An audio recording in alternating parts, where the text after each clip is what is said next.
నారా లోకేష్ చేసిన వ్యాఖ్యలపై మాజీ మంత్రి పేర్ని నాని సెటైర్లేశారు. మచిలీపట్నంలో జరిగిన వాలంటీర్లకు వందనం కార్యక్రమంలో పాల్గొన్నారు పేర్ని నాని. నారా లోకేష్ కుర్చీ మడత పెడతానంటూ సీఎం జగన్పై చేసిన విమర్శలకు పేర్ని నాని కౌంటర్ ఇచ్చారు.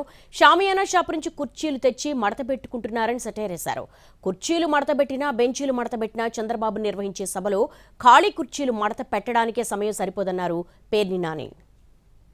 నా చెల్లెళ్ళు ఎవరైతే వాలంటీర్లుగా చేస్తున్నారో, సేవ చేస్తున్నటువంటి మీరు చొక్కా చెయ్యి మడత పెట్టాల్సినటువంటి సమయం ఆసన్నమైంది.